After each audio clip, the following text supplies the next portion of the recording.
This episode of The Horror Show is brought to you by Andrew W., Jack to the Future, and Katie Brown.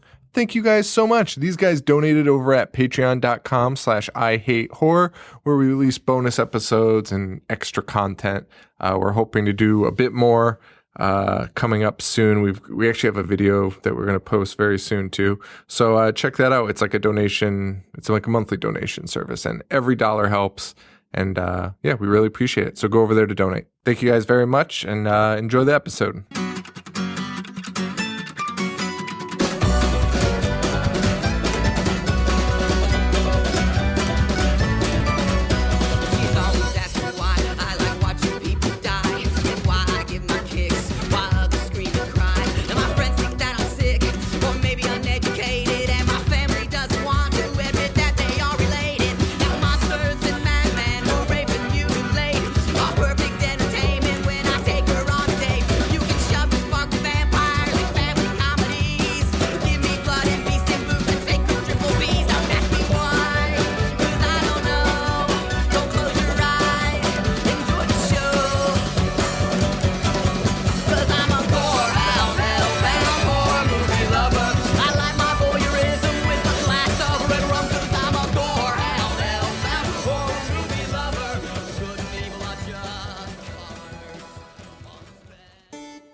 The 80s are over, Reagan is out of office, and Freddy has been killed 5 times up to this point.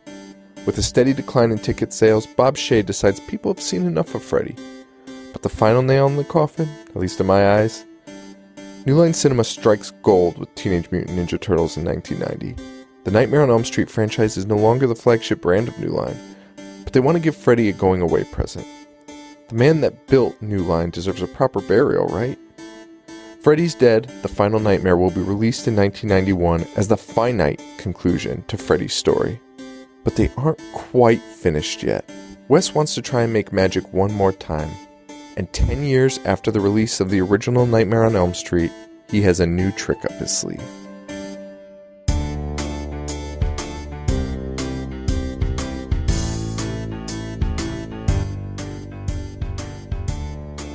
From The Horror Show and Bloody Disgusting, this is Serial Killer.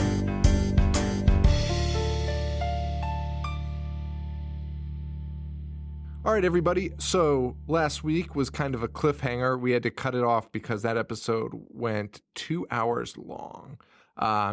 So up next, you will hear the conclusion of what was supposed to be part 2. And this is going to be our recap of Part 6, Freddy's Dead. So I'm going to throw that on right now. And then after that, you're going to get the new part of the episode, which is New Nightmare. September 13th, 1991, $11 million budget, 34. You're talking so fast. I drink a Red Bull. $34.9 million box office. That would be $65 million today. Again, not bad. Can you imagine seeing, I think I said this at the beginning of the episode, seeing this in theaters?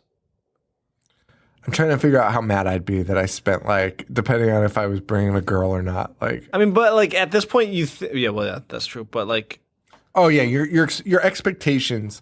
Well, your expectations for this one are different because they are they were hyping it as the final. This is it. Yeah, and that was their plan. They were never not like every other movie where it's oh, he's dead, he's gone. This was we're done. That's a wrap. Yeah. So I'd probably be excited for it. I would definitely buy into it. I buy into so much bullshit. The 90s was a weird time. I don't know how I would have felt. I know. Yeah. I think I would have been excited, though. I think I would have been I got to see it. It's the last one. Maybe I heard it's going to be really good. I heard they're going to wrap everything up. Do you think people thought it was really good at leaving that showing? No. That's what I'm saying. I think I'd walk out and be fuck. They got me again. Did you see who wrote the original screenplay? No, I don't think so. Peter Jackson. Oh, yeah, I did see that. That's pretty cool. It was an early screenplay featuring an old, decrepit Freddy. So it's pretty much so weird. Pretty much like Old Man Logan. So New Zealand. Old Man Logan. This movie is a fucking fever dream. Yeah. This is a nightmare. First of all, it takes place in 1999, but they do nothing to. It looks exactly like 1991. First of all, it starts with a quote by Friedrich Nietzsche, and then it follows it up with a quote by a quote from Freddy that just says, "Welcome to primetime, bitch." Dude, we were cracking on them for quoting Loomis. Yeah. They're quoting Freddy. It's not even a relevant quote. A nasty quote. Welcome to primetime. Like that probably upped their rating right there. Moment one, they were like, well, it's rated R. Yeah. Like you're only going to go up from here. So take it easy, guys. And then it shows a map. And it just, I guess Terminator was a hit because it was like 10 years in the future. Dude, it's like a map. It is the shittiest graphic I've ever seen. It's a map of the United States, and the text is written like a stupid asshole made it. Like, a stupid asshole did. Yeah. Did this movie at any point in time look like it took place in the future? No, never. Absolutely, positively, no. That is not. No. Nope. And he's playing Nintendo. Like they couldn't even make up a console. Well, it's like a joystick, but I don't know. Is it Nintendo? I don't even know. I know Nintendo was mad. Well, yeah. We meet this guy. He'll eventually be known as. Oh, I'm sorry. It says 10 years from now, and it says mysterious killings and suicides wipe out the entire population of children and teenagers. There's new evidence of one surviving teenager, which brings us to this kid. Yeah. He's a John Doe. You don't know who he is. I'm just going to spoil it. Him being the one surviving teenager means nothing. No, nothing at all. Because they fucking kill him. Yeah. We can just jump into the craziness of this. So we meet this John Doe. He's on an airplane. He's having a dream. He falls through the airplane, and that's when he sees. He falls through an airplane, wakes up in his bed, and then his house is falling. Yeah, he wakes up. He's like, well, that was a crazy dream, and looks out his window. His house and is he's falling. still falling. And Freddy drives by, flies by on a fucking broom. Quoting Wizard of Oz. Quoting the Wizard of Oz. This is like the sixth time we've mentioned this podcast. And I can't stress enough. Freddy Krueger is flying on a broom. And wearing like a witch's hat. Yeah. Oh my God. And he goes, I'll get you, my pretty, and your little soul too. Yes. That's exactly what he says. Freddy fucking Krueger. Who thought this was okay? I almost turned it off at that point. Like I was honestly like, fuck this. But I stuck it out, man. And I was kind of happy. The kid ends up rolling down a hill for 30 minutes. Yep. Only to get hit by a bus. That Freddy's driving. And he's, it's like a cartoon hit. Yeah. Face is squished. Dude, how many cartoon noises This is are a cartoon. there? It is a cartoon. Yeah. Dude, there's scenes where it's like boing, boing, blah, blah. There's like Flintstone noises, like foot noises, like blah, blah, blah, blah. Like it is so fucking bizarre. So his face is just like smushed against the windshield. And Freddy says, "No screaming while the bus is in motion." He goes, "Now be a good doggy and go fetch." And he slams the brakes. And sends him through a different dimension. Throws him through, like, I guess it was just like the invisible wall of Springwood. So he goes through. Freddy can't pass it because there's a giant cutout of a person, like in a cartoon. Yes. Of a person, like a chalk outline of this kid that flew through it. And Freddy goes up to try and go through it, and it closes. It's like when Wile E. Coyote's trying to catch the road. Exactly. Yeah. And he can't leave Springwood. Yeah. That was the perfect way to show the audience. We still don't know why. Or who this kid is. We know nothing. Or why he can be thrown through it. No. And leave an outline of it. No, and the kid hits his head on the rock, and he'll end up having amnesia. But remembering everything as... I want to say remembering everything as the movie goes on, like, because that kind of sounds like it makes sense. It doesn't. He literally goes from knowing nothing to being like... shit up as it goes. To being like, I can't fall asleep because Freddy Krueger will get me. We meet our new group of youths that will all die. Spencer, Carlos, Tracy, and their counselor, Maggie. Yeah, they're in a home for troubled youth. Just like runaways. One was beaten to the point where he can't hear anymore. Parents. One was molested, and then one just likes to smoke pot. One loves weed. Yeah. That's it. That's why he ran away from Not home. even heavy Because drugs. he was doing something illegal and didn't like his parents. These other two people have terrible backgrounds. Like the rape one, the girl that was raped by her dad, is like one of the most disturbing things. For sure. We also learned that one of the kid that likes to smoke weed, is also making pipe bombs for fun. Yeah.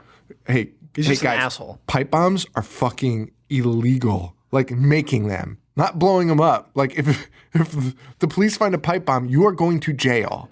That is a crime.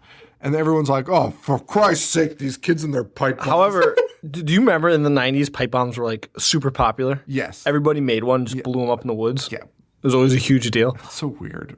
I do remember that. We probably should say no more. Oh my God. Yeah. So Carlos is, he's deaf. He has to wear a hearing aid. Yep.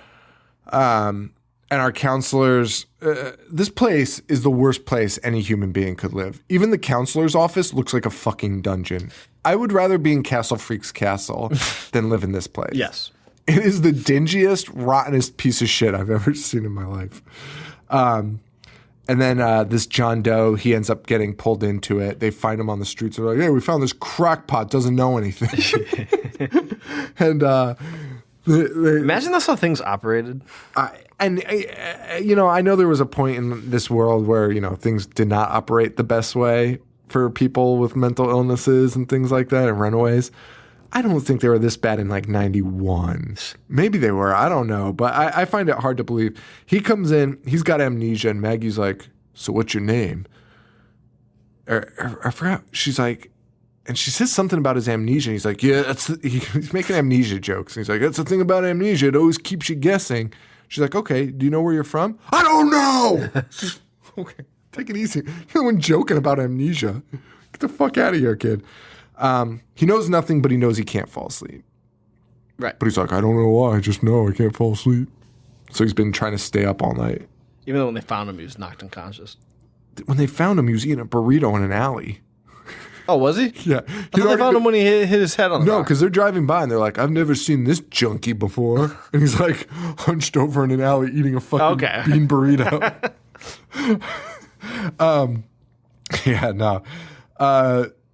They find a news clipper clipping in his pocket, basically saying basically solves the rest of the movie that they'll question the entire time. It's like a clip from the Springwood magazine. It's got like Amanda Kruger on it. Everything is spelled out in this article, but they don't understand it. Yeah, so to cure his amnesia, she's like, oh, we'll just go to Springwood. Go to Springwood. Fucking immersion therapy. That's never hurt anyone before.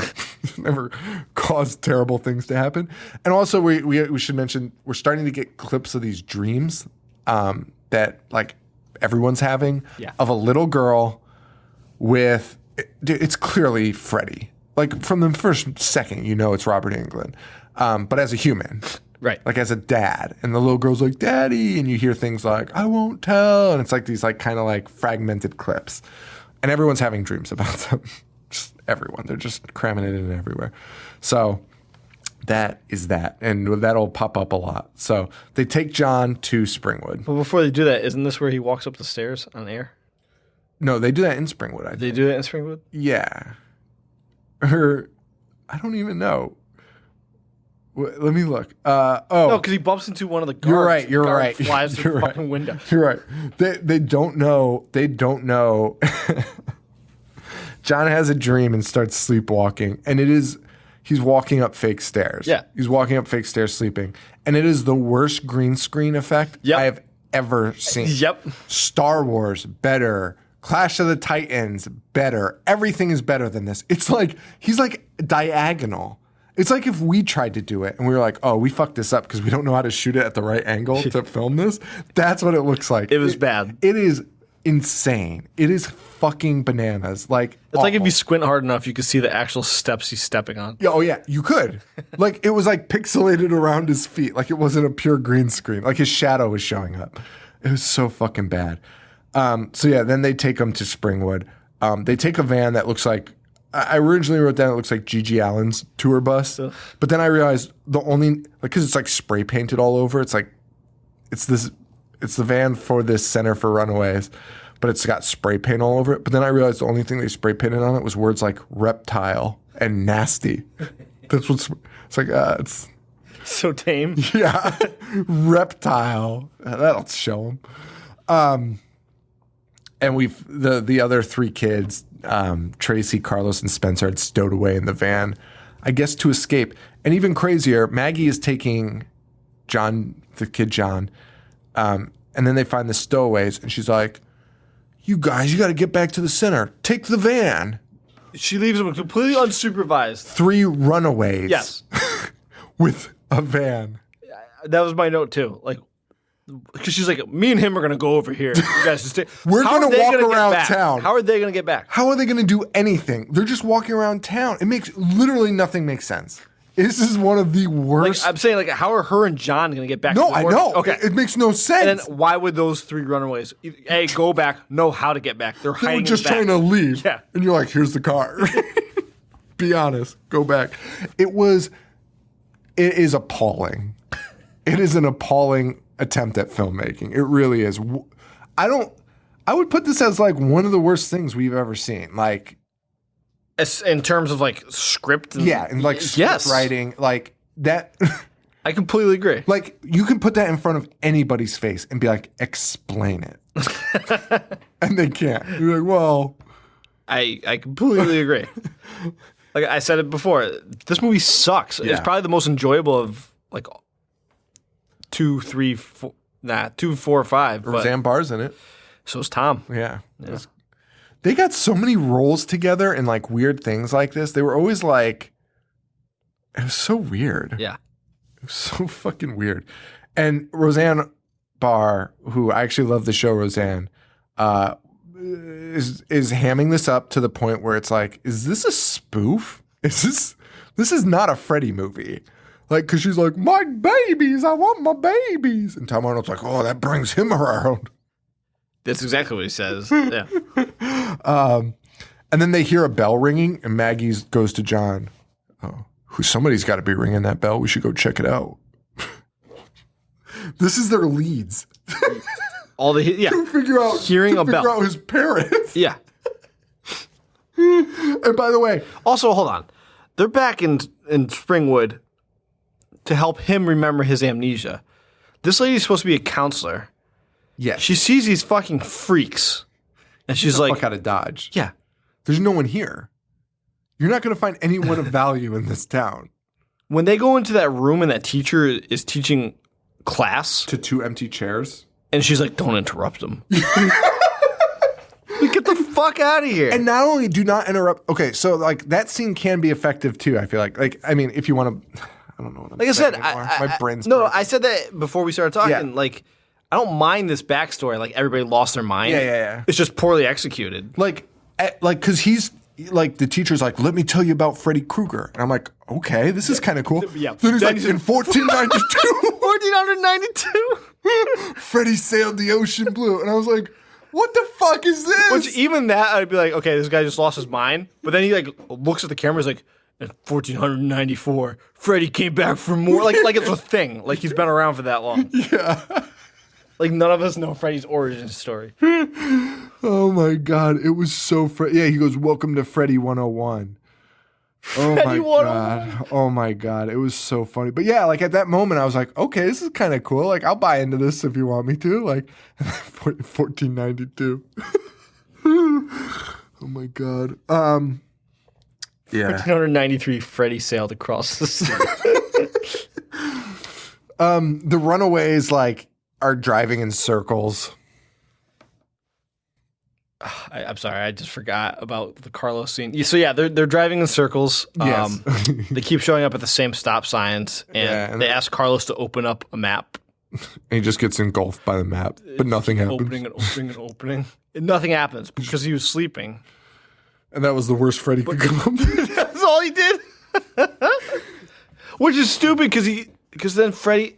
Hold on. Freddy could have killed, if he wanted to kill Carlos, he could have just done it right then because he's asleep and Freddy's fucking with him with a map. Yeah. But then we spend 15 minutes with Freddy actually trying to kill him later. Yes. Why? So long.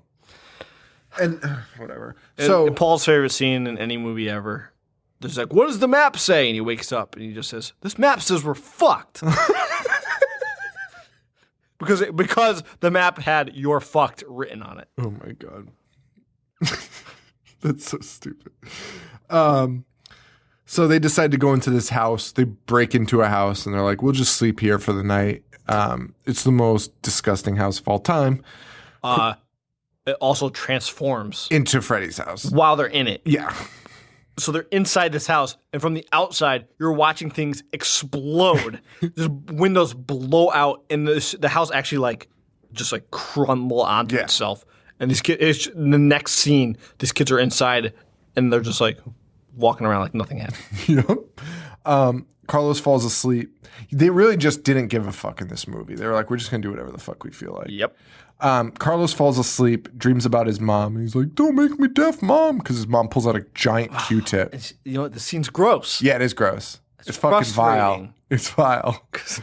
And then Freddy turns into the mom. Yeah, it's gross because she's shoving the Q-tip all the way into his ear, and it comes out the other side, and there's like brain matter. Yeah, and it's Freddy. And Carlos is now deaf in both ears. And he goes, oh, Carlos, give me your ear. Lend me your ear. Cuts off his fight. Cuts off his ear. Then throws him through a wall. And then Carlos can't hear anything. Oh my God. This is like the antithesis of like not Freddy. Like this isn't the Freddy we know. Carlos is walking around full deaf. He can't hear anything. We're not able to hear anything either. Yep.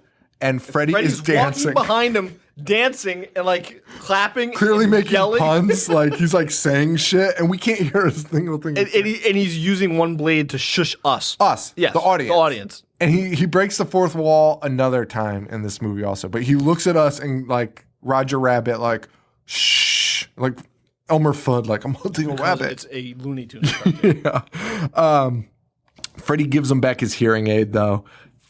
And it turns into like a fucking alien and attaches itself to the ear. Yeah. But it's super sensitive. He hears like water dripping and it sounds like explosions. Yes. So Freddy drops a nail. Yes. And the kid catches it. So then Freddy drops more. Then we cut to Freddy with a chalkboard. And instead of just such a cartoon. First of all, Freddy's a serial killer. Why is he just not killing this kid? And Freddy turns into Carrot Top. Then he has the chalkboard, and instead of just scratching it to fuck with the kid's like, Carlos is like, you wouldn't do that, man, would you? Well, yes, he would, because you just watch him cut off your ear and then drop a bunch of nails. And Freddy's like, and the kid's like, no, you wouldn't. And Freddy's like, and it goes back and forth like that. And Freddy, I guess I guess Freddy's not talking because it would just make his head explode. I don't know. But Freddy refuses to talk in this scene, even though he has his hearing back. Right. But then just scratch the chalkboard instead of playing with him. And he's like over-exaggerating his nods, like, yes, I would. And you know what? Freddy's been stopped 5 times at this point. Wouldn't you at that point, you'd be like, I just got to kill these fucking kids. As soon as I get them. These kids get too smart. I give them too much time and they fuck with me. Like, I just got to kill them. But no. Yeah, and Carlos' head literally explodes. And you go, nice hearing from you, Carlos. Probably the best pun he's ever made. Yeah. Back in the house, they can't find Carlos. John and Maggie are now at an orphanage talking to a lady who's talking to invisible children. She gives them no information, but but they figure out that John is his kid based on nothing. Yeah, John's like, I figured it out. And somehow has memories of Freddy at this point. Yeah. Now is like, Freddy kills you in your sleep, and that's why I can't go to sleep, and I know he's my dad. Well, you shouldn't know any of this because you have amnesia. Also, none of it's true. No, none of it's true. None of it's true. And it's all based off of one cartoon they found. Yeah. A child's cartoon. A shitty child's drawing. Yeah. Remember when Maddox used to... yeah, that was so funny. Shitty kid picture. Ding, ding, here comes the shitmobile. And then John has an epiphany. He's like, we have to get them before Freddy does. Yeah. From a guy that does not remember anything. Yeah. Just a reminder. Up next, Spencer falls asleep and he's watching Oprah noodle mantra. Well, before that, he's staring at all he's doing is smoking a joint. He's like, check out what's on the TV. Oh, yeah, that was that it's before? a broken, unplugged TV with nothing on. Marijuana does not do that to you. Oh, my God. Is this also like the in the garden of Eden? No, that's after Oprah Noodle Mantra. Oh, it is? Okay. So, yeah, he's watching Oprah Noodle Mantra. Who's Johnny Depp. Who is Johnny Depp's alter ego stage name, because he obviously just didn't want to be associated with this fucking movie. I guess he did it as a favor. He said that he would have been in it. He's like, they didn't ask me to have a full part. He's like, they said. I don't think that's true, because he then said, what I read was he did it as a favor to the director, who was like it's this girl who was like a PA since like part 1. And then they were like, you want to direct a movie? And they let her direct it. Yeah. But he was friends with her. And he was like, I did it as a favor for her. Yeah. He had like no interest from what I understand, but Johnny Depp's full of shit. Well, I'll find the He was source. still pretty young. Yeah. He was really young still in this. Like, he looked really young. I'm trying to find the source because he was like, I definitely would have taken a full part. Yeah, and he's doing the "this is your brain on drugs" bit. And then Freddy comes in and like hits him in the head with a fucking. He goes, what are you on? Looks like a frying pan and eggs to me. Then Spencer starts tripping balls and in the garden of Eden. Tripping balls. And he's so happy. Off marijuana. And then this is when Freddy gets him into a video game somehow. Yeah. He turns into a video game. And Freddy talks so much. Great graphics. That is the most un-Freddy thing that has ever been uttered out of his stupid fucking mouth. Great graphics. Like, Freddy would ever give a shit or even know what a video game is. Why would he? He's been dead for 20 years. It's insane. And John and Stacy come in and find Spencer. Spencer's fighting his dad in the game, and he like eats like an apple from the tree, and he turns into Super Spencer. Yeah, but they find Spencer, and Freddy's like stepping on him. Or Spencer's dad is stepping on him in the game. So you see his stomach going up and down. They're like, I think it's the weed. Yeah, maybe that's it. And then Freddy makes him just bang his head into the ceiling. In his dream, he's jumping like Mario. Yes. Up and down, like really high. And then cut to the real world, and he's like hitting his head so slow, and zoomed in on his face. It's just like doink, doink. And he's like punching the walls and shit. Yeah. It's the most bizarre thing I've ever seen. And then, of course, John's like, I'll go into his dream and get him out. Yep. Okay. I had no idea what's happening. There's guns and there's so many silly noises. Freddy's like, I beat my high score. And I guess John can't fall asleep because then he gives Maggie or Tracy, he gives Tracy like the smallest, flimsiest piece of wood I've ever seen. It's like, knock me out. And she won't. So he slaps her across the face and then she knocks him out. And he enters Dream World. Tracy looks just like Ed Furlong. Female Ed Furlong. But this whole movie was like Terminator. Yeah. So. Yeah. And then somehow in his dream, they find Freddy playing video games. And they take away his controller. Like, they're like, gotcha. They ground him. It's a fucking dream. Like, how do they... Yeah. And then he's like, you forgot about the power glove. Which they did not have permission to use. No. And then Freddy starts going, boing, boing, boing, boing, boing. He's saying that as he's making Spencer jump and smash his head into shit. Boing, boing, boing, boing. What do you know? I beat my high score. Ay, ay, ay. It says here that Bob Shea said they asked Nintendo to use the Power Glove. Nintendo said no. So Bob Shea was like, I don't care. I'm just going to use it anyways. He said Nintendo never sued, and they probably sold more Power Gloves than ever. That's not true. First of all, Power Glove sucked. Power Glove sucked. That was not a Power Glove. It's not like they used the real Power Glove. Second of all, nobody watched it. Looked like a giant rusty piece of shit. And yeah, again, everyone that walked out of this, that was the last thought on their mind. They weren't like, Freddy used it, I want to use it. They were like, what the fuck? What did I just watch? What the fuck was that nightmare? What a piece of shit.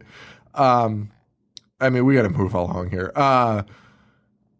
After all of this, I mean, what the fuck happened? So everyone dies. Tracy kicks Freddy in the nuts, but she gets woken up. John's in a parachute for some reason, And Freddy's like, oh, do you think I'm your daddy? Wrong. And then cuts his parachute and he's dead. Yes. And during that, Freddy also reveals that he doesn't have a son. He has a daughter, which we all knew because we've all been watching the flashbacks. Of course, it's fucking Maggie. That's a good point. It's like the Village type twist. First 3 minutes, you see a girl talking to her dad. Yeah. It's a very excellent point. And when John wakes up, he's dying, but he's able to tell Maggie daughter. that it's his daughter. Yep. Oh, boy, man. So Tracy and Maggie are the ones left alive. They go back to the shelter where there's this guy named Doc. And he's like, ugh. No one knows. No one has any memory. Somehow their memories have been wiped. They have no memory of the other runaways. And Doc's like, I remember them because I can control my dreams. And I forgot that this was 3D. Was it? Yeah. I did know that. Yeah, you did. Fuck. And it had 3D glasses. There was nothing I saw like during these first things that I was like, oh, that's definitely 3D. But then Maggie decides they have to go into the dream together, right? I mean, there's whatever. Maggie has to go into the dream to kill Freddy. Yeah. And she recruits this guy, Doc, to help her. He's got like this elaborate setup to like pull himself out of sleep. Like when his heart rate goes up, like a giant alarm goes off and wakes. Smartest thing I've ever seen in the fucking franchise, by the way. It's crazy. So her and Tracy are going to go into the dream world and get Freddy. And she puts on 3D glasses. Like she's like, I got to put on 3D glasses when I go into the dream world. And that's what she does. And like, that's when the 3D starts, I think. Yeah. What a waste of money. It was a total waste of money. And it was all for that scene where she enters, she like walks through a poster. It's so hard to explain. There's like I don't even give a shit. Yeah. Tracy had a dream about her dad too. Yeah. We forgot to cover that. Bashes his face. Like a cartoon, it stays that way. Yeah. Smashed him. And it's really Freddy. It's really Freddy. Doc also explains to us that there's these dream demons. Of course. That's why Freddy keeps being revived. Yeah. He's never dying because these dream demons keep him alive. And we have to pull him into the real world and kill him. Which is what they've done 3 times already. So Maggie does decide she's going to be the one. But she needs to put on a pair of 3D glasses in order to enter Freddy's mind. Once we're there, we see that Freddy was a lot of memories. picked on. A lot of memories.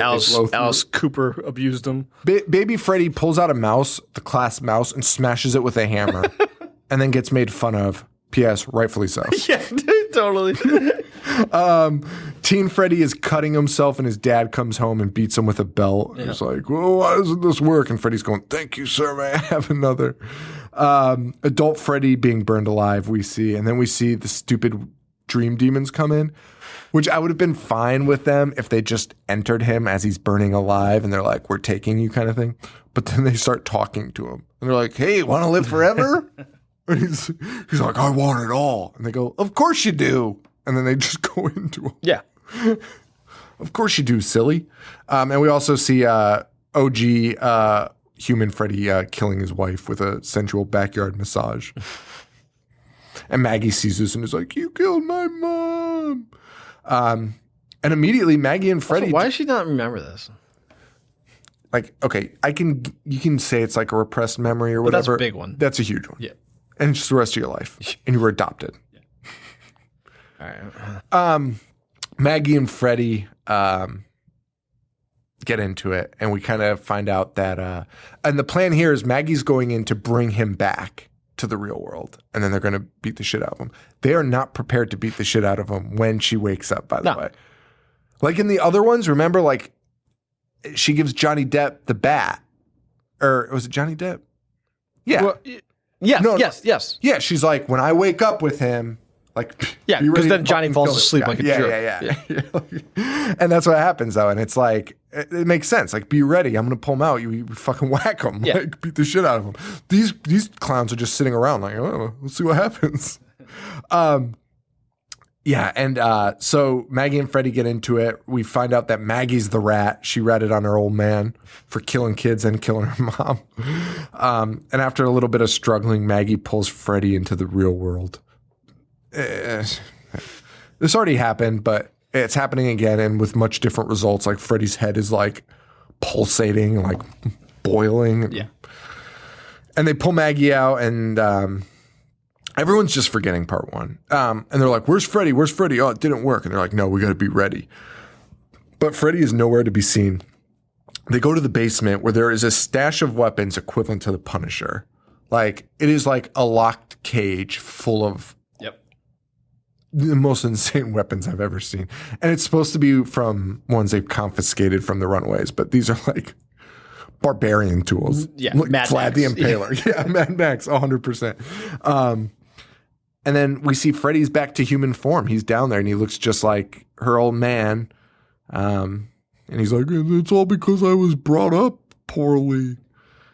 And then it turns out, and he's like, I loved you and your mother. But then we see the back shot and he's got his glove behind him. And Freddy's just pulling the wool over her eyes. Classic Freddy faking it.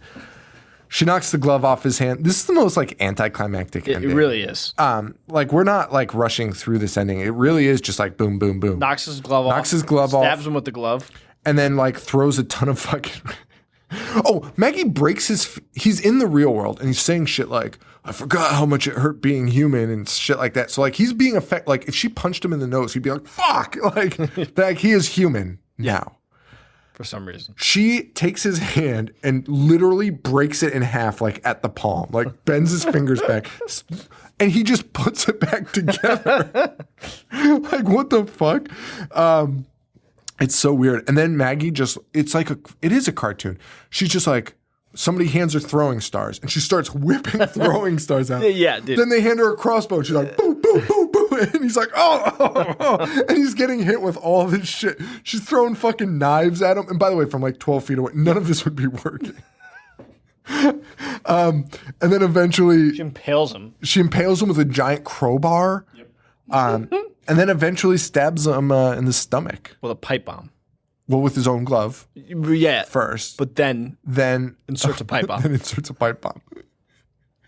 Like, again, like the glove, I honestly think... Happy Father's Day. And kisses Is it him. even Father's Day? Kisses him. Yeah, kisses him.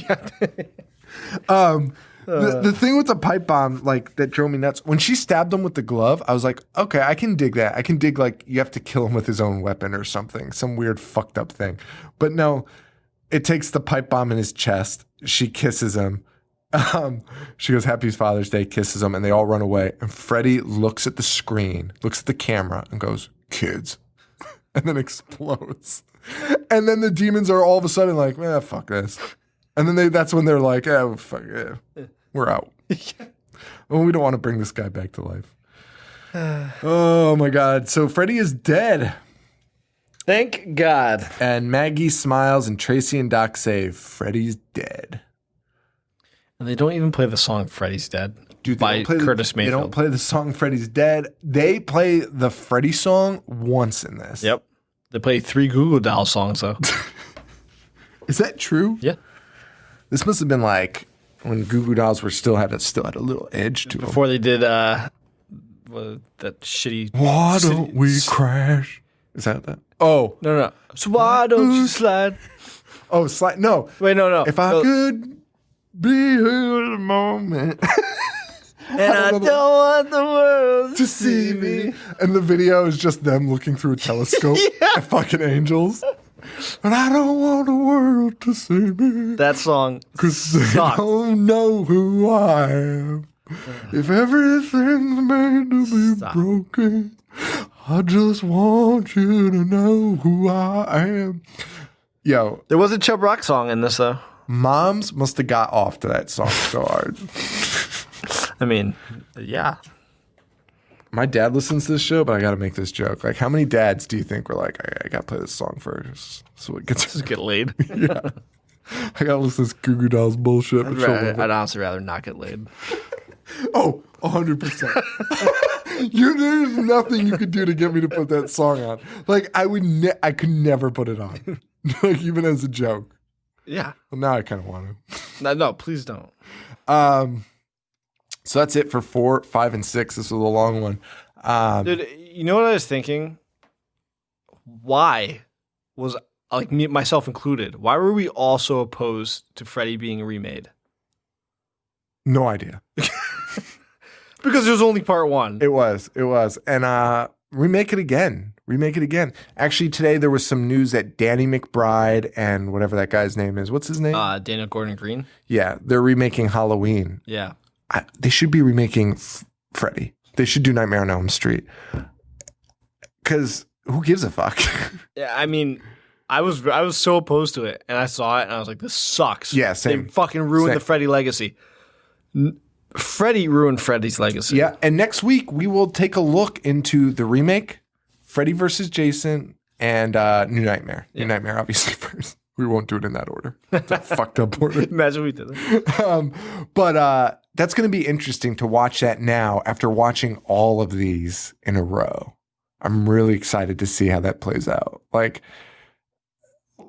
again, and I don't even know if I don't like this franchise. But it's not like a holier than thou franchise. Let's put it that way. Yeah, you're right, because I can't say that I hate it. I still think it has fun moments. Yeah. Like, I didn't really enjoy watching these movies, but I wouldn't mind talking about them. Like, It's just not a horror franchise. it's not. It's just there. What would you even classify it as? I don't know, man. But you know what, though? To be fair, as kids, I think Freddy scared me. He did. But again, it was more like the These playground movies should lore. have been PG-13. Yeah. It's more like people talking about. It's scary You're when right. people talked about Freddy. You're right. Freddy was a concept way before. And Freddy as a concept is scary, but For sure. yeah. And, the first one was so strong that that concept lived up. Yeah. All right, everyone. So that was Freddy's Dead. Sorry we couldn't release that last week. It was just way too fucking long. Yeah, it was. And then I released a 2-hour episode anyway. That was just 40 minutes of dead air. So get bent. So this segment, I want to say this week because it's my habit. So this segment, we are now moving to New Nightmare. October 14th, 1994. This is the first Nightmare movie that's over the 1 hour, the hour and a half mark. Is it? Yes. Any history with this movie for you? Like me personally? Yeah. Or you asked me to read Yeah. history on it? No, like your personal experience with Yeah, man. I mean, we've talked about it before. I remember loving it as a kid. Yeah. Like, I thought it was genuinely scary as a kid, and I would have bet that it was the best, if not one of the best sequels. I agree. And I love the cover. Cover was fucking dope as shit. And I was terrified to rewatch this because of the disappointment. Because it might suck. I was really expecting it to like. I don't know how to say it. I wasn't expecting it, but I was prepared. Like I was like ready for Joe to be like, dude.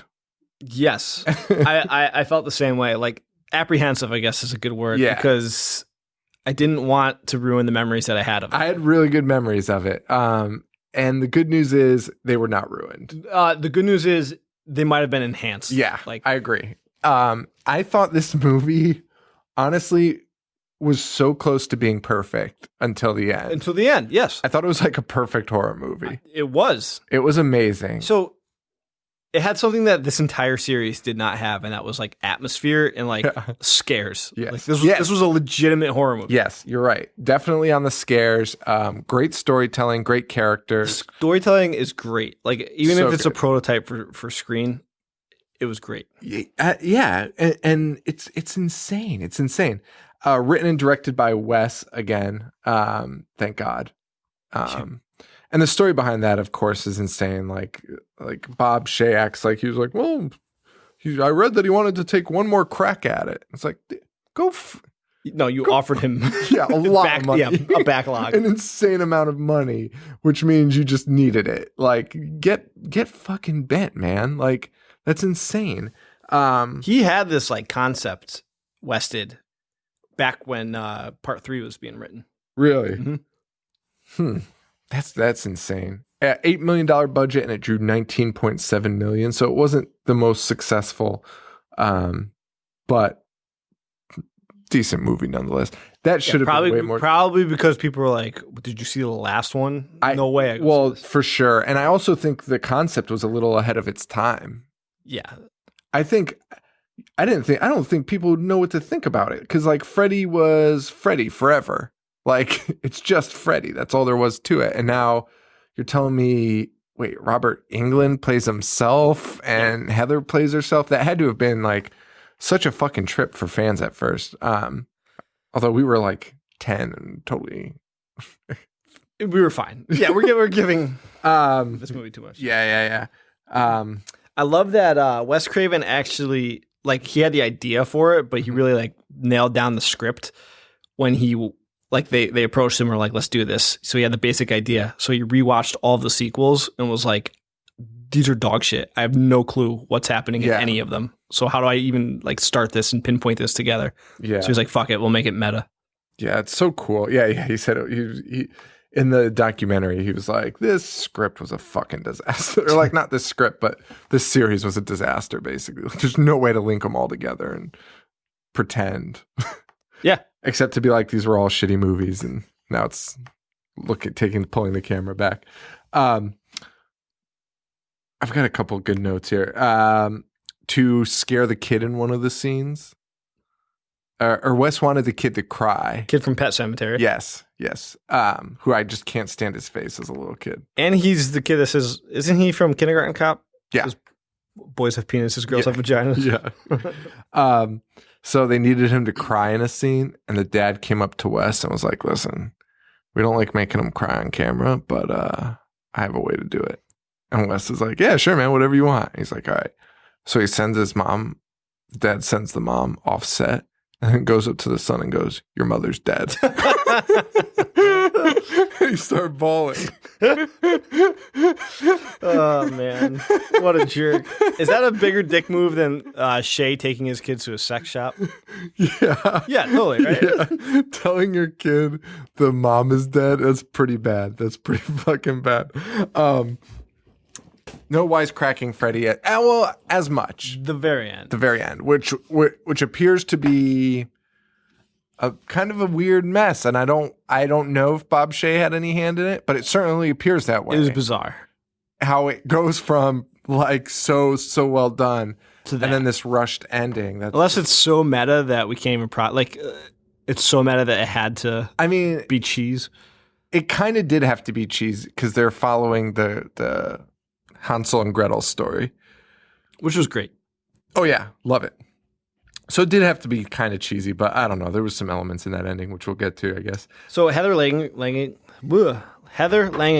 plays Heather Langenkamp. Yes. And a lot of it was very similar to her life. Did you know she was really being stalked? Yes. And harassed? And she was really married to a stunt guy. Not a stunt guy, special effects. Yeah, which is pretty nuts. Yeah. And they said the guy playing her husband was like, I'd be the most handsome special effects guy in the world. He's like, they're all a mess. It's like they're all bearded and they're wearing like metal t-shirts. And I was like, you just insulted a lot of people that you work with. So we open up. It's basically the new Freddy movie. Heather is working on it with her husband and child. Wes directing with a little Pepsi plug in there, just holding that Pepsi camera side. And they're playing the Nightmare theme song. Yes. But it's like the original Creepy. Yes. And Freddy's claw is looking a little different in this movie, and it'll change again. But in this scene, it's like Terminator. Yeah. It's like a Terminator hand. Heather's afraid of this new glove. She doesn't want anything to do with it. She's telling her husband she doesn't like it. And sure enough, the glove stabs old hubby in the neck. This scene was awesome. Yes. This was a perfect opening to the Nightmare. And this would have probably, if this were a real Freddy death in this moment, probably would have been my favorite one ever, because the whole set just starts going crazy. All the special effects are going off, and Wes is like screaming. He's like, turn it off. Yeah. The claw's like running around by itself, like fire shooting everywhere. People are panicking. It's a really great scene. And this glove just kills This glove kills more people in this scene than Freddy's glove killed in the entire series. In the entire series, yes. Freddy's glove is useless in the series. Yeah. And it stays useless in Freddy versus Jason. He uses it. Jason. He uses. Oh, that's true. But there are a couple scenes where I was like, "You have knives on your hands." Like I think he stabs somebody with a knife. With his knife glove hand. I was like, is this a fucking joke? That's funny. It's insane. It's fucking insane. I know that definitely does happen. I can't wait to talk about it. But an earthquake. We see Dylan. He runs away, and the husband gets killed, and earthquake happens, and she wakes up. Yeah, it's all a dream. You mentioned Wes screaming. Yeah. I can't explain it because everyone in this movie is just playing themselves. Yeah. But they're doing it so seamlessly, which doesn't make sense because you don't need to do anything. Yeah. But like you really believe like this was happening to him, like it was a documentary. Like Wes was seemed awesome. like that. Yeah. Heather's really good at it too. Heather is also really attractive. So beautiful. Yes. And I remember that as a kid being like, "Who Same. is this?" And I didn't. And then I went back and watched part 1 and I was like, I don't think I even realized No, I did because I knew that was the draw. Was like, oh, it's the whole gang's back together. But I don't know. I was really attracted to her when I saw this as a kid. Like I was like, boom. is that what happens? Yeah, that's how babies are made. So it was just an earthquake dream, but hubby's got the cut on his hand, just like he received inside the dream.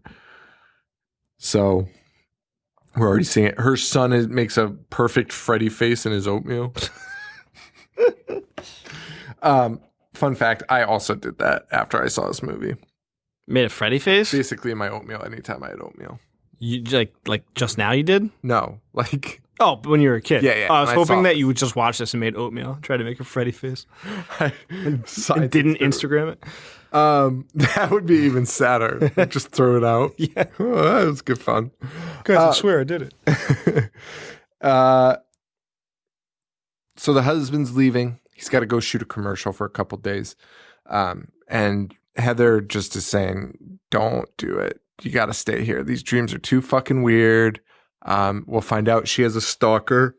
Yeah, she's been getting phone calls, and she said that she hadn't had one in a while, which implies she was getting them a lot. Yeah. And it's the phone calls are Robert Englund calling her and singing the Freddy song and talking like Freddy. Robert Englund playing Robert Englund is still such an asshole. His outfit. His outfits are insane. He's wearing those tiny blue circle glasses that I just can't stand. They look like dresses like he's from bingo 1967. He's such a turd.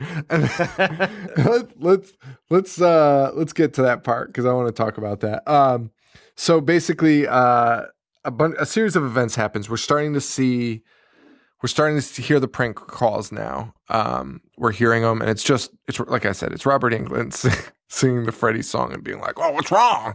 And she hangs up.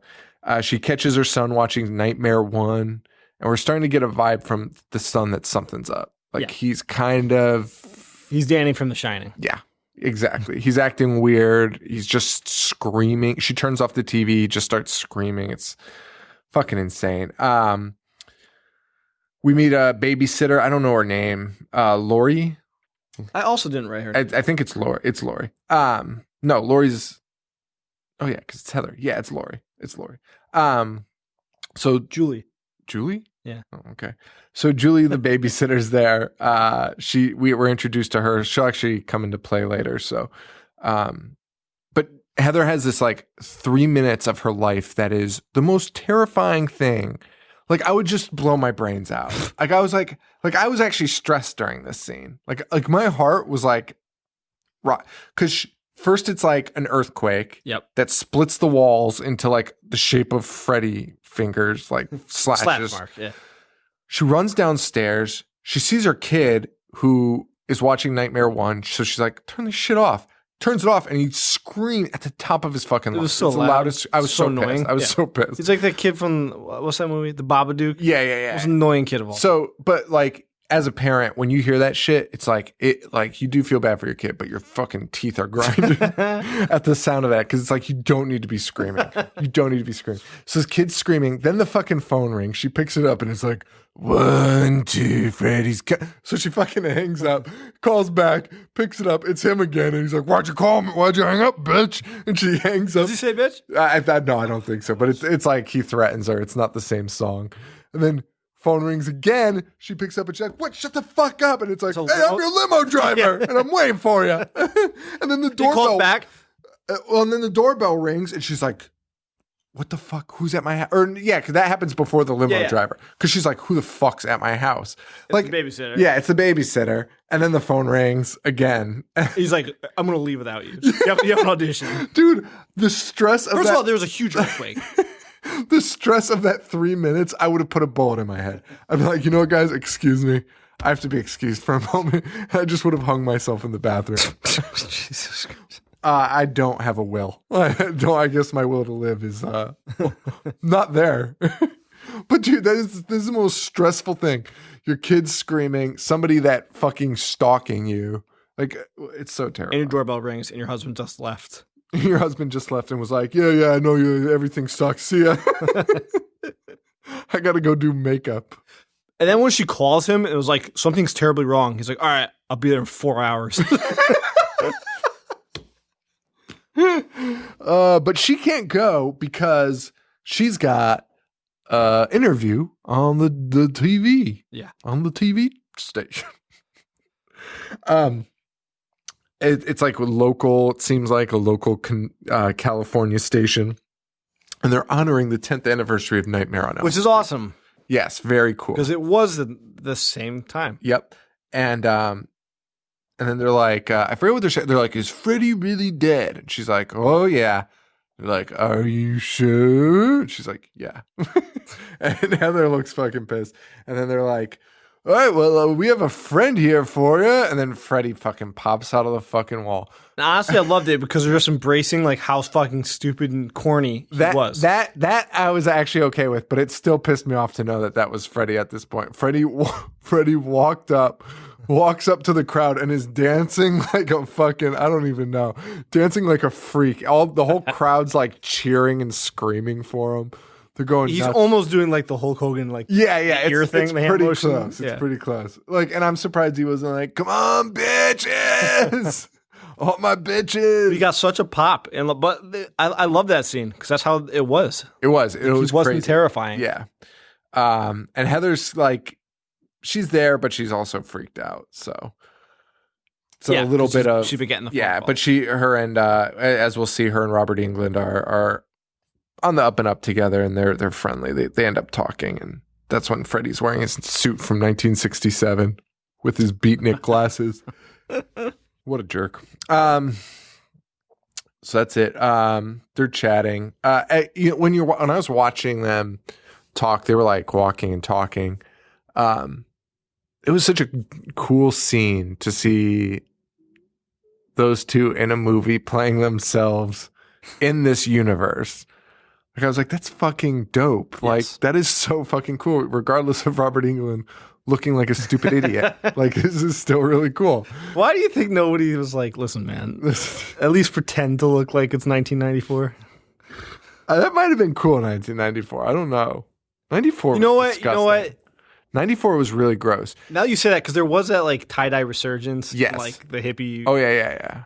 You know what? I was actually about to say, most of the people dressed in this aren't dressed like 94. They're dressed like so casual that it works across timelines.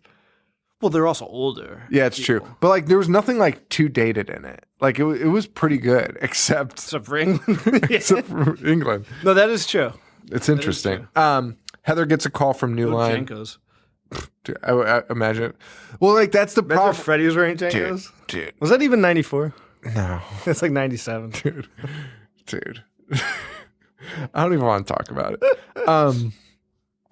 So after that, she gets a call, and it's Bob Shea wants to meet with her and talk about, I guess, a new movie.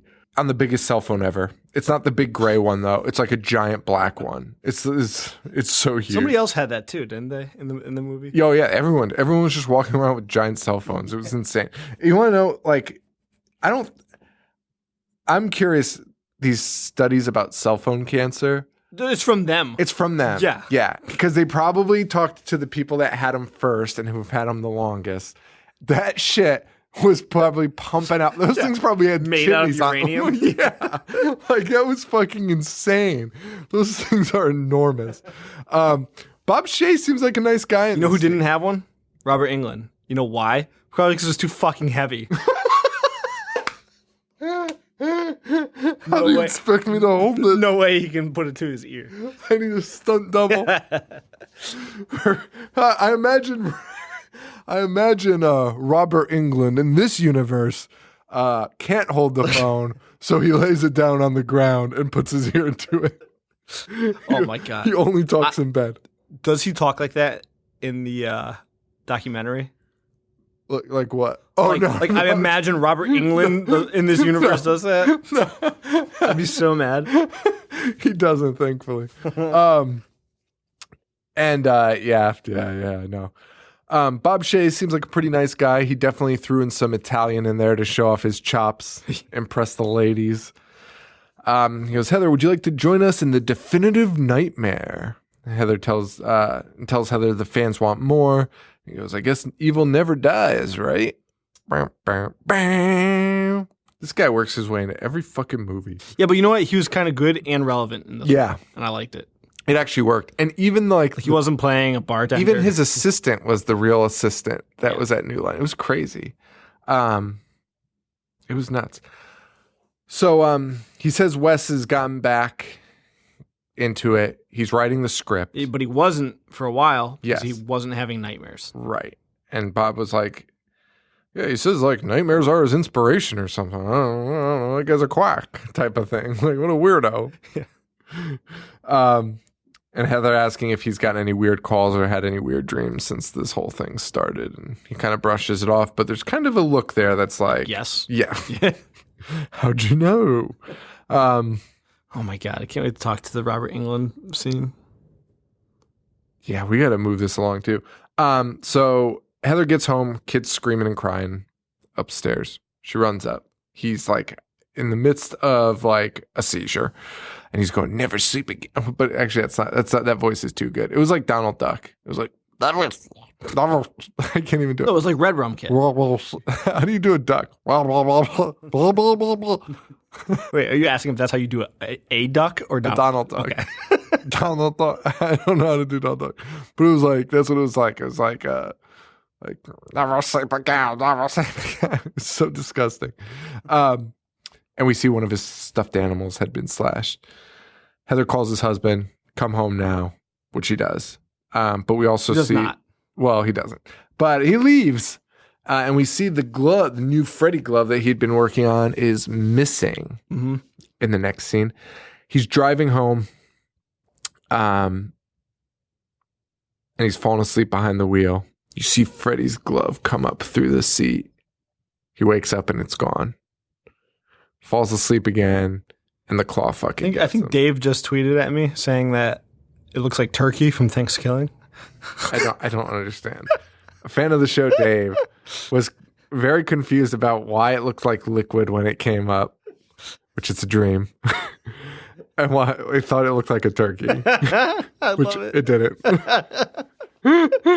So, myth busted. Sorry, Dave. We love it, Dave. Like, I don't see. But the case is cracked. The case is cracked. It does not look like turkey, and it was a dream. So literally anything could happen.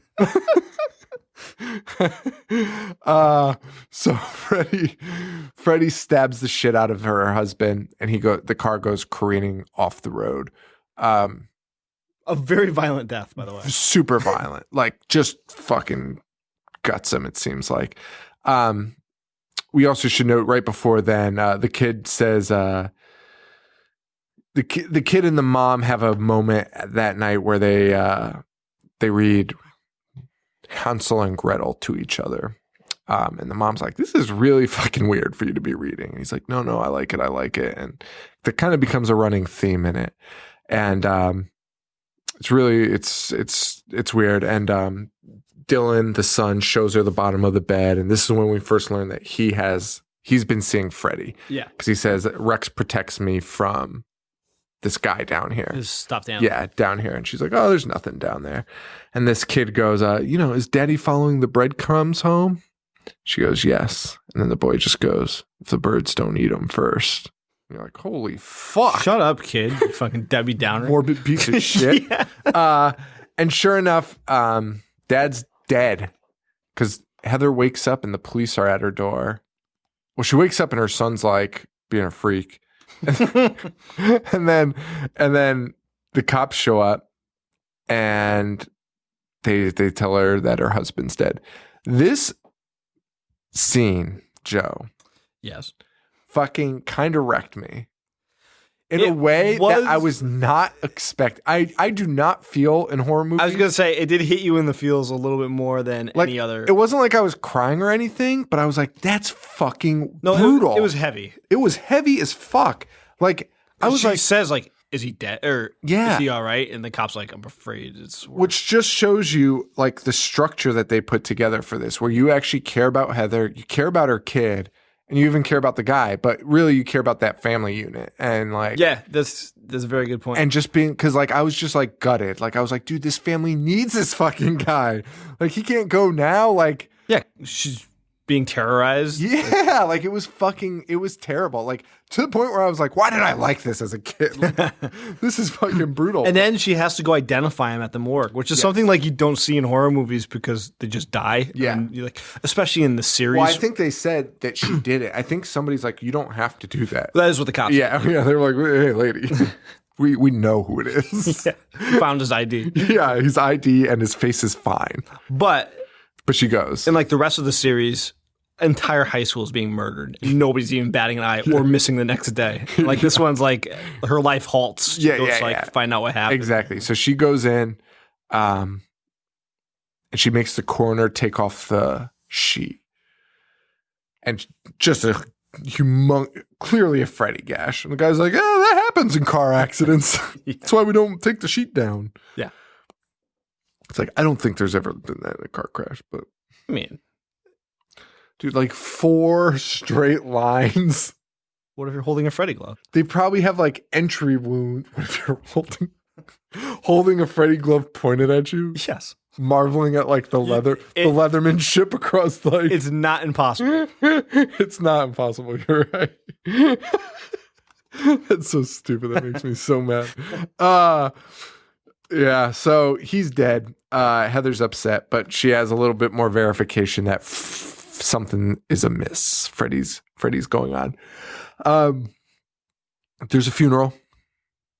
At the funeral, another earthquake happens. Freddy's in the coffin. This movie blended the dreams with reality better than any other one. Even the first one. Yeah, even the first one. And the first one probably did it second best. Oh, definitely. 3 I didn't really like. And then everything else was just a fucking... You didn't like 3? I thought you did. No, I don't mind it. I mean, I'm just saying the way they play the way they blend it. But I mean, I guess it's because kids had superpowers in it, so it's pretty easy to tell when it's a fucking dream. But this one was crazy. This one was like they played it off so cool, like really well. So at this funeral, earthquake happens. She bumps her head. She sees Freddy for the first time. And she's dragging her son through the casket. Heather jumps in, grabs the son out. But before she can, her husband's grabbing her by the face and going, stay with me forever. Stay with me forever. I love this scene. This movie fucking kicks ass. I like this movie is like for people that are like, ooh, I don't like slashers. I like psychological thrillers and stuff, which by the way, I don't care about. I don't know why I'm making that voice. Like, but like some people are snotty about it. Like anyone could just make somebody stabby people. But this movie has both.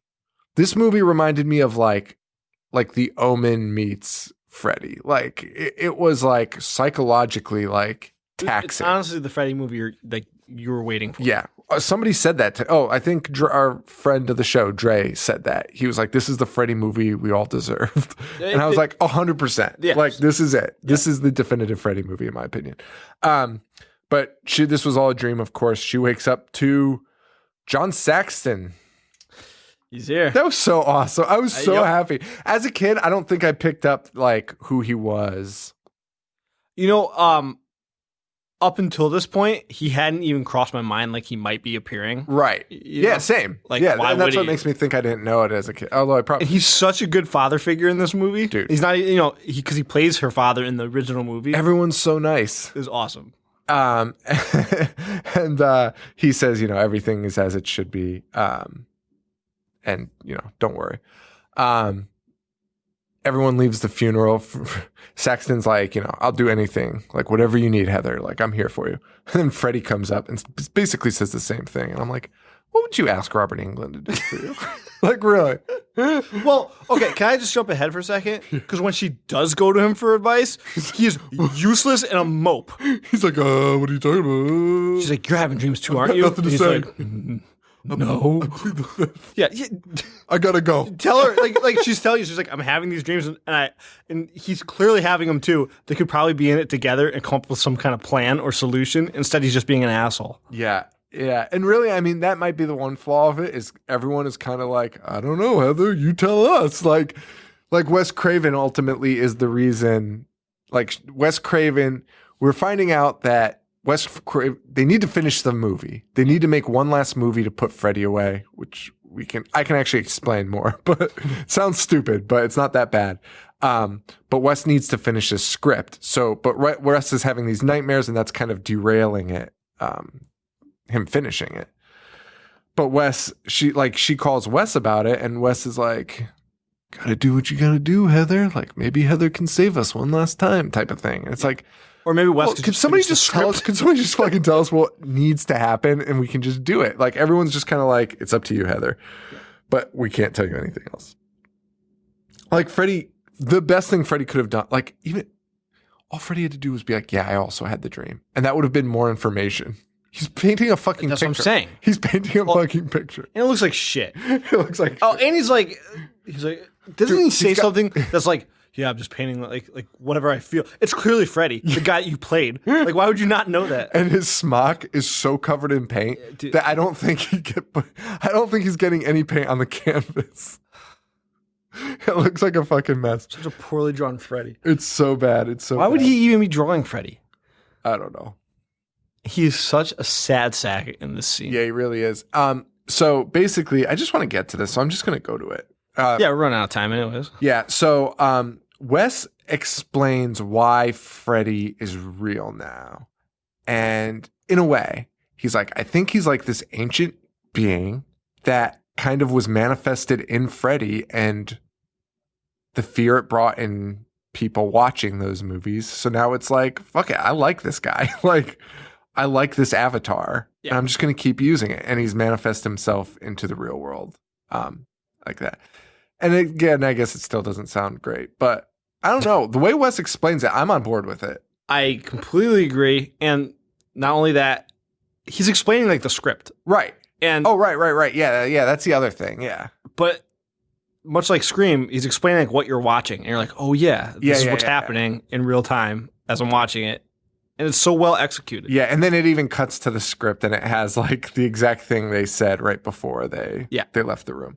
And that's where she basically tells him, shit's, you gotta finish this. I just saw what I wrote down and I forgot because Nancy goes to Robert's house, like we just said. Yeah. And she says, I'm having nightmares about Freddy. And his direct quote, as soon as she says that, it goes, let me get this straight. You're having nightmares about Freddy? That's what she just fucking said, Robert. You stupid asshole. Oh my God.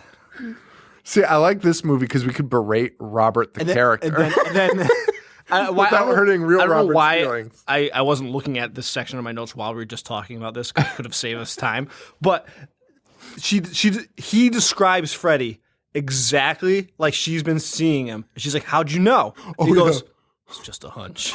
No, you dreamed it too, you stupid asshole. You could just fucking tell her that. Oh my God, that is so funny. Apologies to listeners for my notes being out of order, but I had to go back. That's so funny. Asshole. So a few things happen. Dylan's sleepwalking. He's not sleeping. He's singing Freddy songs. He's talking about Freddy being in his bed. He even mentions like, "Hey mom, can you come into my dreams with me?" She's like, "No, silly. That only happens in the movies."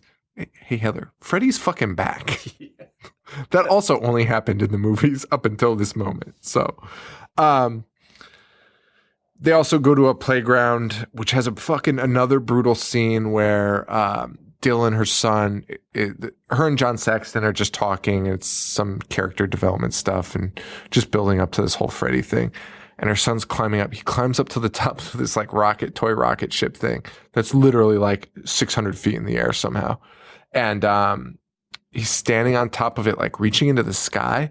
And I was like, what the fuck's he doing? Is he like reaching for Freddy? And he falls off, but Heather notices, runs up to him and catches him. And she's like, what were you doing up there? And he goes, God wouldn't take me. And I was like, dude, that is the saddest fucking thing I have ever fucking heard in my life. A kid whose dad's dead. And he'd just been asking his mom, like, in one of the scenes before. Is daddy in heaven? Is daddy in heaven? Like, how do we get to heaven? How do we talk to God and Yes. stuff? So it's fucking brutal, man. And they were using a score like The Omen. They were. It was like, masses. But they also made it look like it was 50,000 feet in the sky. And then there was a different angle. And you're like, wait, he would have been fine. It was a playground. Yeah. He would have broke his leg. Maybe. Or arm. Maybe. Arm. Yeah. Maybe. Every kindergartner breaks their arm. We talked about that talking to Robert Englund. She has a dream where now the dreams are getting a little creepier with Dylan kind of. He has Freddy claws. He's got knives taped to his hands. They brought back the tongue gag. Yep, that was cool.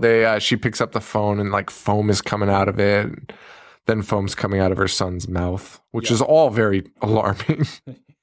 Also, so is answer the phone scrawled on paper across the floor. Yeah. Originally, they were going to make the babysitter the stalker. But instead, they just don't answer that question. Do they? Who the stalker is? Or are we just supposed to assume it's Freddy coming back? It's just, I just assumed that it was somebody that was like pretending to be Freddy. Yeah.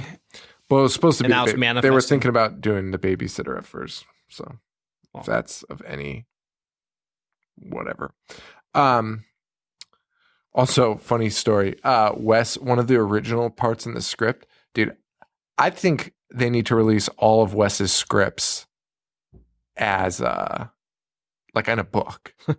Because the shit that they talk about that he left in, that they're like, yeah, it's fucking, we had to cut like half of it because it's so fucked up.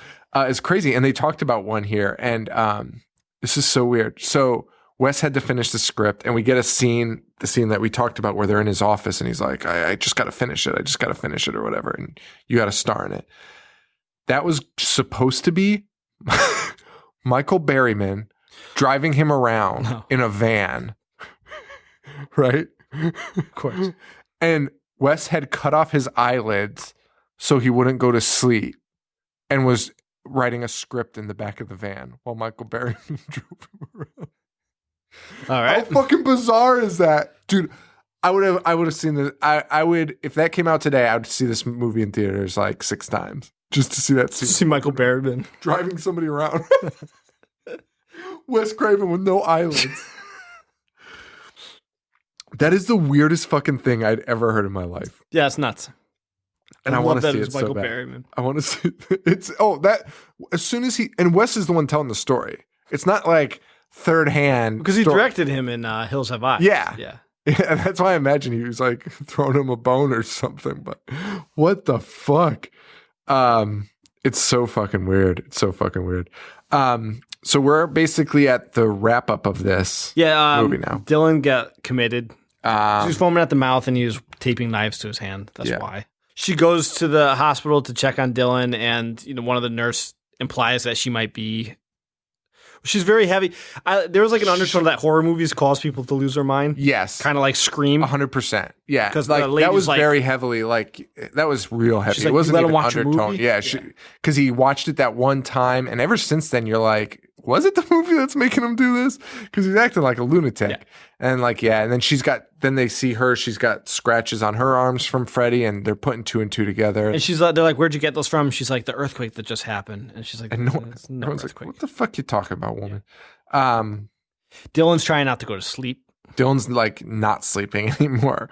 And Heather gets access to the son's room, falls asleep. Doctor comes in. He turns into Freddy and he's about to kill Dylan, but Dylan's not actually in the room. It's just a dream, which is what gets Heather kicked out of the hospital for like the first time. Yes. I think she gets kicked out several times and always just walks in. Yeah. It's like, hey, come on. You're back. Yeah, it's something else. So I just want to bring this part up because I think it might have been a little bit before this, but Freddy appears in the bedroom and says, "Miss me." I just thought it was an awesome line. I think his lines are all really good in this. I think they're all Because he's not being solid. stupid. No, he's just being an asshole. So they have Dylan in another room, isolated. Heather's going to go try and find him. Dylan, though, is with the babysitter, Julie, who is a fucking boss because they're about to sedate Dylan. Like two nurses come in, like they like whisper to each other and they're like, this kid's not sleeping. So they're about to go get needles. And by the way, there's no way this is protocol in a hospital. The nurses both take a syringe and one's acting like good cop, bad cop. It's like the old like hidden ball and lacrosse trick. Like the one nurse has one syringe and Julie's like, get that fucking syringe. And meanwhile, the other nurse is looping around the back with the real syringe. Yeah. And I'm like, what the fuck? Like, playing trickaroos on people, switcheroos. Like, that was insane. But Julie beats the shit out of one of them. Punches her, cold clocks her. Knocks her, and then takes the syringe and threatens the other one with it. And it's like, back off, bitch. Yeah. Get the fuck out of here. Get out of Dodge. It was great. It was awesome. But unfortunately, for everything Julie does, Dylan falls asleep. I guess would be what happens. He gets drugged, yeah. Oh, yeah, he did get drugged. They stick him. And an amazing kill. An absolutely amazing kill here where Freddy is behind her. Freddy's wearing a trench coat in this one. It looks fucking awesome. Everything about him looks great. He kind of looks like Wishmaster. A little bit. But he stabs Julie and starts doing the drag up the walls. An homage to the first one. Blood everywhere. It was awesome. But you see Freddy in it this time. In the first one, it was just the body like crawling around.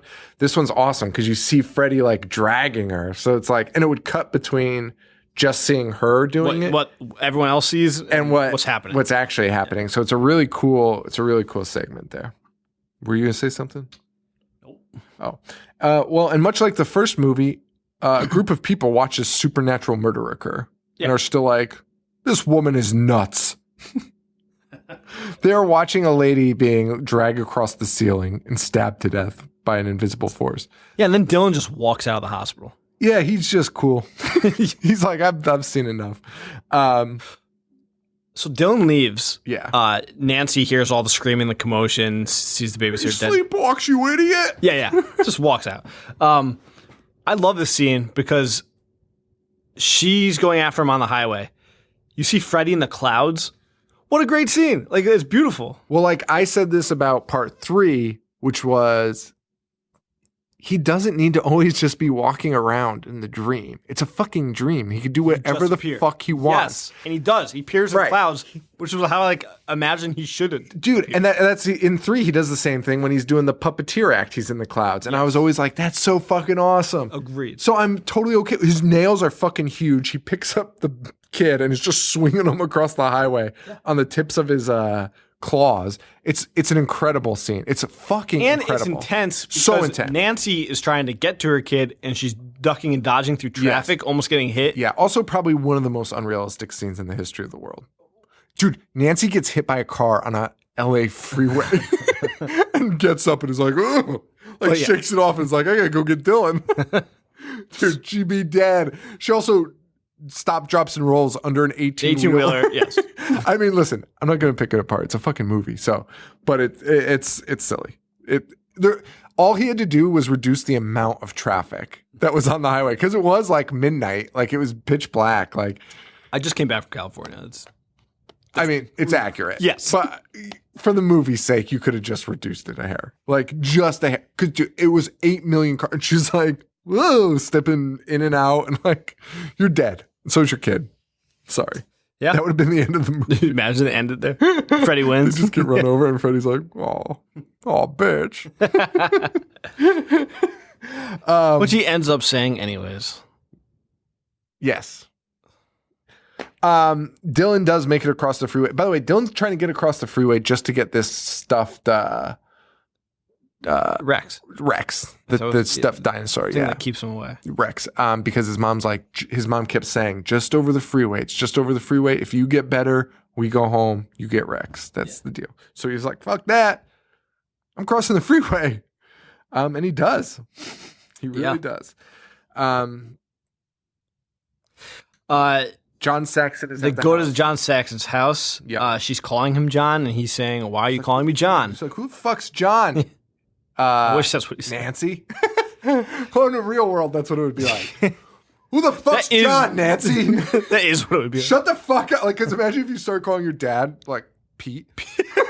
Like, hey, Pete. It's like, what the fuck? Dude, I'm going to try that this weekend. And record it and see what he says. Hey, Pete, are you a fucking asshole? Because that's what it would be. I'd be like, who the fuck is John, Nancy? Shut the fuck up with this John nonsense. But I thought it was cool because he also has a. he's mad about being called John, and he also has a badge that's hanging from like wherever his belt. And you're like, oh fuck, they're in the movie world. She is in the movie world. Now, how that happens. I think that's the best scene in the entire series. I love it. Yeah, how it happens makes Little to no sense. but doesn't matter. But like, nothing makes sense, so it doesn't matter. Nothing's ever made sense. It's about a guy that kills you in your dreams. So Yeah, exactly. Let's you don't take it need to easy. worry about that. No. It was a cool scene. And actually, again, I've said this in other movies before, just so people aren't like, well, you tear other movies apart that don't make sense. Sometimes it's better to not explain what doesn't make sense. And this movie just rolled with it. Like, all of a sudden, that's just it. She's in the movie world. Period. Done. Forget about it. Other movies will be like, oh, she entered the movie world by using her laptop and logging into elmstreet.com. She's just there. Yeah, she's just there. And sometimes it's better. You just go. Just move forward because it kind of works somehow. Yep. That is a problem when you over-explain things, and then because when you over-explain it, then you're like, well, you didn't do this. Yeah, this wouldn't happen. Exactly. Then It just fucking you make happens. your own You're loopholes. watching a movie. You make your own loopholes. Yeah. Whereas this one, we could all just be like, who cares? She might be dreaming. I don't know. Yeah, Gives a shit. exactly. Frankly, who gives a shit? I just paid $10 for this movie. Shut up. So she oh dude, this is so awesome. So John Saxon is her dad. She's Nancy now. She's in movie world. She starts seeing the pills that her son never took, the sleeping pills from the hospital, on the ground. And she remembers the breadcrumb trail. Her son is leaving her a breadcrumb trail. It leads up to his bed. Under the sheets, she goes and she enters like Freddy realm. Yes. Fucking awesome. And it's nice to like make that come back and relevant. And oh my God, this is why I love this scene even more. Okay, so yeah, we're still following the Hansel and Gretel story, which I love. But she's also realizes she gets to the end of the sheets, there's nothing there, but she's got a handful of sleeping pills. And she realizes he left them so she could join him. That's why he used sleeping pills and nothing else. So she takes the sleeping pills and enters the dreams with him. That's what's fucking incredible about that scene. That is so cool and awesome. I just love that. But now the sheets turn into a giant tunnel, goes down into like, typical Freddy sewer dungeon boiler room hell lair with a pterodactyl. Did you catch the pterodactyl? I most certainly did. They're like, just throw something in there. Because this is actually where the pterodactyl signifies where this movie is about to fall off. Yes, it's about to be dead. So there's some skirmishes. Freddy starts talking again, like, pick a pet for the rugrat, bitch, while shoving her face into a pit of snakes. Bitch, yeah. There's some decent stuff. I mean, the kid and Heather kind of fight. They stab Freddy in the kneecaps. Freddy eats the kid. Freddy eats the kid. His mouth is big and stupid, and he's just like nomming on him Yeah. when he could just kill him with his claws. Yeah. Why is he trying to eat him? Where's your mommy, Piglet? Yeah. Well, you should have kept your mouth shut. But I do like his voice in it. I like his voice better than previous voices. It seemed a little deeper and a little less Yeah, it was scary. cartoony. Yeah. So Freddy gets Dylan pinned into the back of this boiler. You know what he didn't do, which is great? He yelled so much in the other movies, just like, Oh yeah. Like, "Ah!" Yeah. Like, slipping, falling. "Ah!" Would you have liked them more if he was slipping and falling on banana peels? Yes. Yeah, me too. I mean, you might as well. Me too. Dude, if you roll a fuck. I have another question. Has anybody ever slipped on a banana peel? Ever? No. Agreed. No. It's never As a happened. matter of fact, as a kid, I put one on the ground. Everyone did. It's never happened. Nothing happens. Your feet just get disgusting. If you slip, like, if you step on a banana peel and like lose your balance that you fall on your ass, you are a jerk. There's something wrong. There's something really wrong. So Freddy's got Dylan pinned into this boiler. His arms start stretching, a little bit of a nod to the first one also with the extending arms, which again, wasn't thrilled with. It's just a weird effect. Yeah. I don't know, man. It just seems, I don't know. The Bob Shea stairs come back. Yep. Which also pissed me off. And then Freddy, unhinges his jaw and is about to eat Dylan. Yeah. Like he's putting him into his mouth.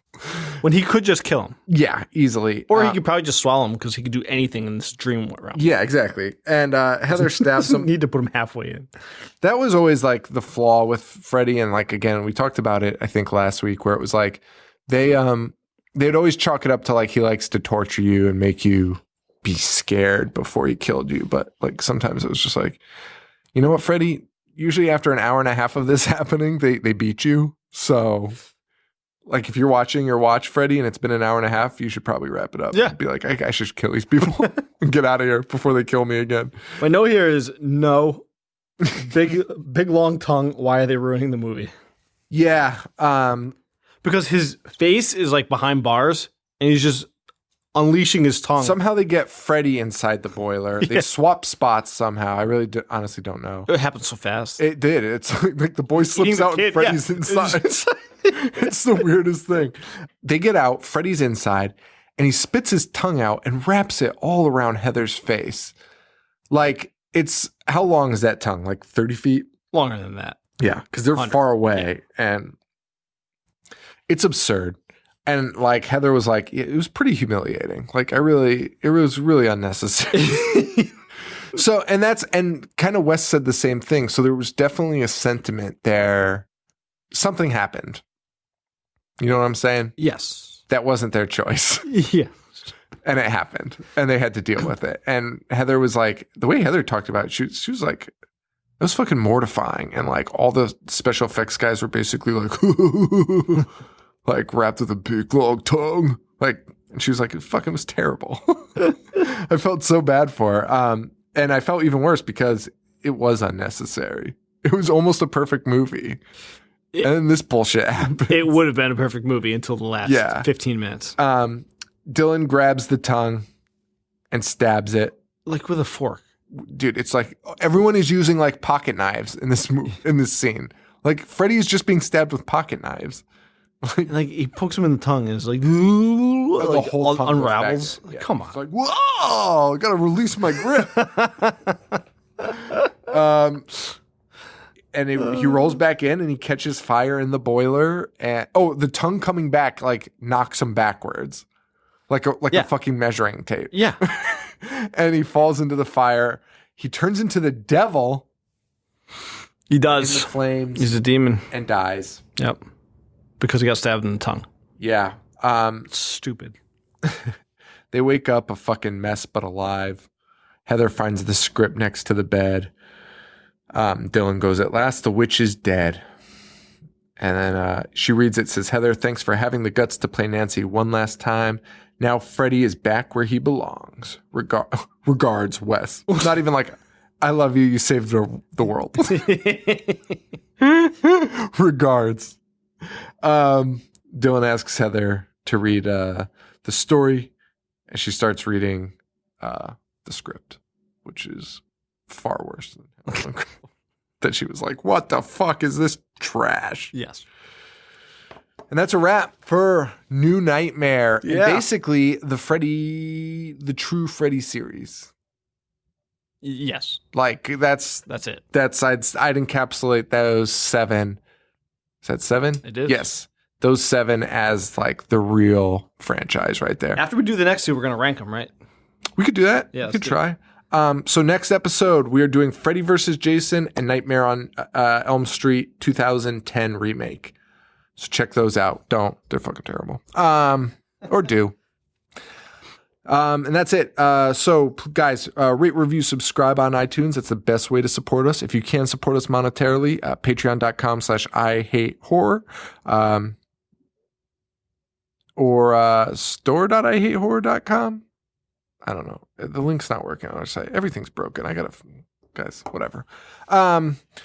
If you do rate, review, subscribe, send me an email, Sean@IHateHorror.com, and I will send you a free sticker. Just email me and send me your address, and I'll get those out to you. What else do we have to do? Thanks, Harley Poe. Yep. Harley Poe has a new album out, so check that out. HarleyPoe.com, I think, and Facebook.com/Harley Poe. Just Google him. Yeah, he's everywhere. So just Google him and you'll find it. And he did our theme song. And then what else do we have to do? What else do we talk about? That's it. Patreon. We did. Said it. All right. So Social media. I'm at I Hate Horror Show and I hate on Twitter, and I Hate Horror on everything else. I'm or for those who keep sending me DMs, maybe just like take it back a little bit. Some of you. Well, guys.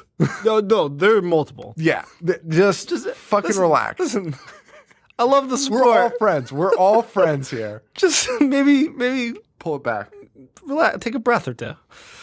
Anyways, you can find me at JoeV421, Boognish1985, and Horror Show Joe. If you message Joe more than you message your mom, They do. then there's a problem. Think about it. Then think about it. Just evaluate it. Just cut it in half. Give some to your mom, and spend some of that time on your mother, and you'll be way better off. If you're sending me pictures of me, I don't need that. I know what I look like. Just, think about what you're doing. This is my favorite moment in an episode ever. It's so true. People are strange. I almost want you to put this at the start of the episode so I know that they'll hear it.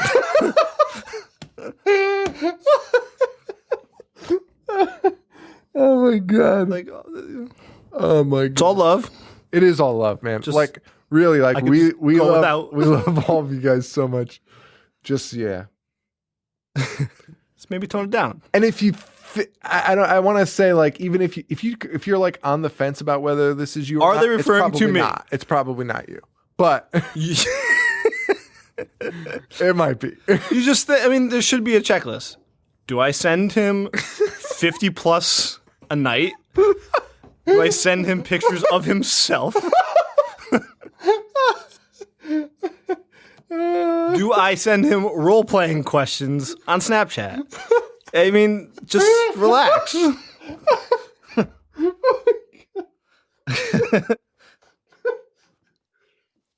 Guys, we really appreciate the support. Thank you all so much. We do. We really do. But yeah, we're just trying to help you guys out, man. Spend your time more wisely. That's all. That's it. That's it. We want you guys to have a better life. Hey, you can send me one a night. I'm cool with that.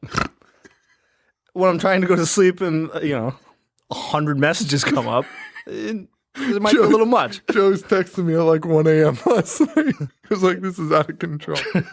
Oh my God. All right, guys. So thank you all very much. We really appreciate the support. It's been awesome. This has been an insane month. It's probably been our best month ever. And we're back on the iTunes charts, and it's all thanks to you guys. So thank you all very much. And that's a wrap. So for Joe, this is Sean. Stay weird. Thank you. Adios.